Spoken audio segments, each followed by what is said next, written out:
Yo, what's up mga tol? This is your Coach Red of Red Motography and welcome back sa ating channel. At today, I'm gonna be presenting to you an awesome helmet from Axor Philippines. Kaya tuto ka lang dyan hanggang dulo para mapakita ko sa iyo kung gaano kaangas to.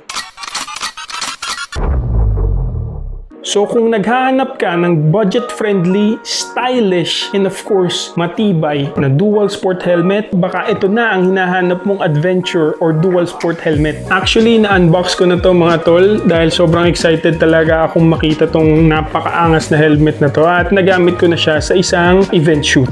So ipapresent ko sa inyo para makita nyo kung ano yung i-expect nyo kapag kumuha kayo nito or nagkaroon kayo nitong Axor Helmet X-Cross. Yung color nga pala nitong sa akin is the black-red color. So suits my color as your Coach Red. Alam nyo naman yan ang favorite nating color combination sa Red Motography. So what's in the box? Of course, the helmet. Tapos yung dust bag niya mga tol, tingnan nyo, ang ganda. Pwede siyang gawing parang backpack nga eh.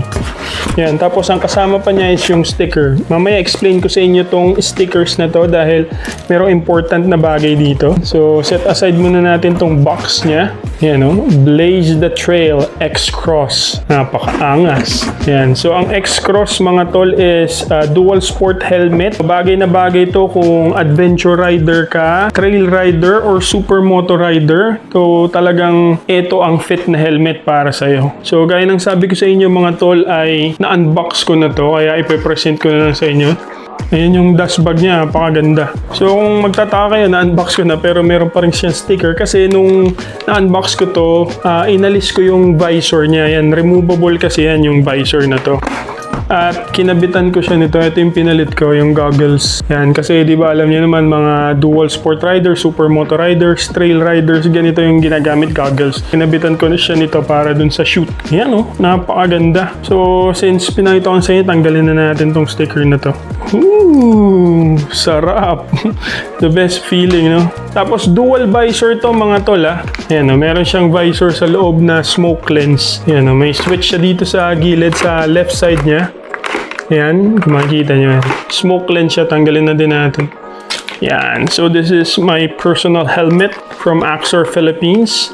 So this is the black-red color kasi red yung inner lining niya. Tapos black. Tapos yung Axor, dito may pangalan niya na X-Cross natatakpan. So kinabit ako na kasi siya nitong universal chin mount. Ang ganda nito mga tol, nung universal chin mount na ito. Kung gusto nyo rin ito, ilalagay ko sa link sa description. So ang astig nito, dito ko kinakabit yung aking camera. Yung sa mga nakadikit, medyo ano ako dun eh, hindi ako kampante. Ito talaga, alam mong matibay, secure na secured. At higit sa lahat, pwede mo siyang, kung marami kang helmet, pwede mo siyang ilipat-lipat. Since universal nga siya, tapos may rubber siya dyang silicone. So, hindi talaga magagasgas yung helmet nyo. So yan, balik tayo dito sa helmet. Yan, alam nyo pag suot nyo to, napakaganda ng vision niya. I think dahil nga for adventure riders ito, kailangan talaga maganda yung field of view. Ito yung kasama niya sa box yung sticker. Ito mga tol, sobrang importante to. Alam niyo ba, Axor lang ang meron nito. Pag bumili kayo ng Axor helmet mga tol, yan, may sticker siya for medical team. Yan, kunwari, di ba, knock on wood, wag naman sana magkaroon ng aksidente. So, syempre, aksidente, di naman maiiwasan. Kaya kailangan natin ng matibay na helmet, di ba? So, dito sa Axor, pag bumili kayo, meron siyang nakalagay na stickers na to, yung kung ano yung blood type nyo. Ayan o.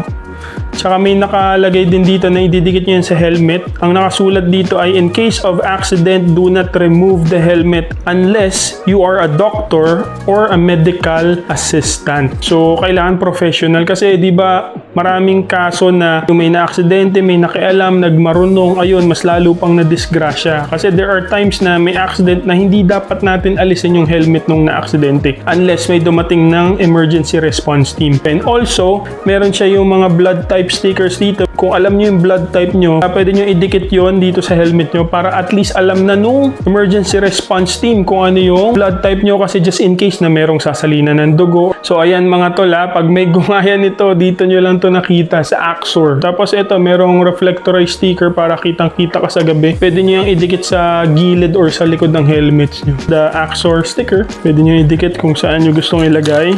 Tapos yung user manual niya. And of course, yung IC ICC sticker. So ayan, kakabit nyo yan dito kasi ang Axor ay ECE yan, DOT, so is internationally certified, at yung dito sa atin sa Pinas is yung ICC. So idikit na natin yung sa atin. Meron na siyang ICC. So pasadong pasado tol. So kung alam nyo yung blood type nyo, pwede nyo yung idikit. Ako is O+, so kukunin ko yung O+ dito at ididikit ko dito sa helmet. Tapos ito rin yung in case of emergency, do not remove helmet. Pwede natin yan idikit somewhere here. Yung sa makikita siya. Siguro dito sa gilid. Dikit na natin yung natin, blood type dito. Ito ko siya lalagay sa tabi ng ng ICC sticker. So ayan, nakadikit na siya. Tapos ito, in case of emergency, do not remove helmet. I think dito ko siya sa part na ito ilalagay. Yan, dyan sa gilid. So ayan na yung ICC sticker and yung O positive. Yan, I think ito yung best spot dito. Yan. In case of emergency, do not remove the helmet unless you are a doctor or a medical assist para walang magmamamarunong. So meron kasi yung mga cases na mas lalo pang na-disgrasya dahil may nagmarunong. Nag-aagaw buhay naman ang nakapulang lalaki. May isang bida-bidang babae na nagsabing isa siyang nurse. Pinaupo ng bida-bidang babae ang naghihingalong rider at inalog-alog at sinampal-sampal. Marami ang nagsasabi na dapat daw ay hindi ito ginawa dahil sa pag-alog-alog at sampal na inabot ng rider ay posibleng ito ang dahilan kaya pumalaw agad ng rider. So ito, kung may naka-indicate na ganyan, walang gagalaw niyan. Ngayon naman mga tol, explain ko sa inyo yung amazing features nitong helmet na to. First feature nito, it has a dual sport design. So perfect ito for adventure riders, trail riders, at street riders na using supermotos. Second, syempre yung shell. Yung shell nito ay ABS shell. Yan, magaan pero matibay at kaya tayong protektahan. And then, the Axor X-Cross has a removable peak. Ito yun. Na-unscrew siya dito.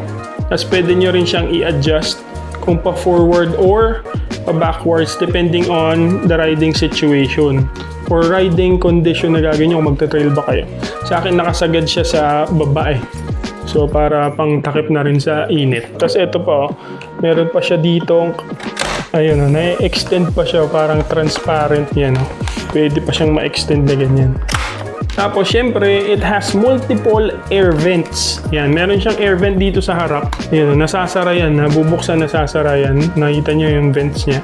Yan, tapos may vent din siya dito sa gilid. Yan, magkabila. At syempre, dito sa may ulunan. Yan, natatakpan siya ng peak eh. Panigurado, hindi ka maiinitan habang nagbibiyahe ka. And this one has a double D ring strap. Yan, alam naman natin na yan ang pinaka-safe at pinaka-matibay na strap ng helmet. Ayan. And of course, para sa mga helmet, para ma-maintain natin siya, it has a removable inner lining. So ito, natatanggal tong inner lining na to mga tol at pwede nyo siyang i-laundry. Yan, pwede nyo siyang palitan. Siyempre, pag helmet, di ba, ginagamit natin, minsan napapawisan. So, pwede magkaroon siya ng di kaaya-ayang amoy. So, yan, pwede natin siyang i-remove at pwede nyo siyang malabhan or mapalitan. And also mga tol, the Axor X-Cross helmet is intercom ready. Yan meron siya dito ang lagayan. Pwede nyo nang kabitan to ng intercom. Kung may mga intercom kayo, pwede nyo nang ilagay dito mga tol. Sa akin nga, yung microphone nung sa camera, nandito. So, if-fit ko siya, papakita ko sa inyo how it looks kapag nakasuot. Yan shout out nga pala sa Premium Gears Boss A. Yan kung gusto nyo din ng Premium Gears products, ayan check nyo lang sa profile ko. At yung ating jersey, kung gusto nyo rin yan, lalagay ko yung link sa description para pag nakita ko kayo sa daan, grabe, may akap ko talaga kayo mga tol. Kapag nakita ko yung nakasuot nitong ating Red Motoraphy V1 jersey, meron siyang shirt and long sleeves mga tol. Suot natin. Yan mga tol. Tapos yan, naka-double D-ring siya. Tapos yung clip niya sa double D-ring yun sa dulo mga tol, it's magnetic.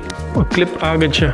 Yan, kailangan mga tol, pag may helmet tayo, dapat snug fit yan. Yung medyo masikip dito sa pisngi, pero dapat hindi siya masikip sa ulo or sa crown natin. Dapat ay hindi siya masakit. Kasi meron ganun, pagka sinuot mo siya at masakit dito sa crown, ibig sabihin hindi fit sa inyo yung helmet. It's either sobrang sikip nun. Dapat snug fit talaga siya. Kapag tumingin ka kung saan dapat susunod yung helmet, hindi siya yung maiiwan. Yan. Yan tinan nyo yung field of view nito. Grabe, napakalawak ng field of view. Tapos kung maaraw, dito sa left side natin may dual visor siya. Yung dual visor niya, yung second visor niya dito sa loob, it's a smoke lens. Smoke lens siya mga tol, pero ang linaw niya actually. Nasubukan ko to ng madilim, malinaw siya. So ayan mga tol, that's the Axor Helmet X-Cross. Kung ikaw ay isang motorcycle enthusiast na into off-roading or adventure, or you just wanted to have that dual sport look, sulit na sulit sa itong helmet na to tol. Value for money, swak na swak dito mga tol. Hindi siya tinipid pero abot kaya. Hindi ka mapapaaray kapag bumili ka nitong Axor helmet. Mga tol, sinabi ko sa inyo, sobrang premium ng helmet na to. Ako personally, I've used different types of helmets already. Ang laki nito kung titignan nyo mga tol pero feeling ko naka-carbon lodi helmet ako. Sulit talaga to mga tol. Hindi mapapaaray ang iyong bulsa dito sa Axor helmet pero hindi ka titipirin sa quality at safety na makukuha mo dito. Also mga tol, ang Axor ay international brand designed in Germany and manufactured in India. At eto lang ang budget-friendly helmet mga tol nakasali sa EICMA. Kung motorcycle fan ka or motorcycle enthusiast ka, alam mo kung ano yung EICMA. World class ang helmet mo. So ayun mga tol, kung gusto nyo rin ng amazing helmet na to na Axor X-Cross, marami pa tong colors. Ilalagay ko yung link sa description. And don't forget to like Axor Helmet Philippines para updated kayo kung may bago silang designs. At ayun, maraming salamat mga tol sa pagtutok. And don't forget to like, share this video, and syempre subscribe na rin mga tol. Maliit na bagay lang yan, but it's gonna be a big thing para sa akin. Maraming salamat sa patuloy na sumusuporta mga tol. This is your Coach Red of Red Motoraphy. See you guys again on the next one. Ride safe mga tol, live and fight for every next day.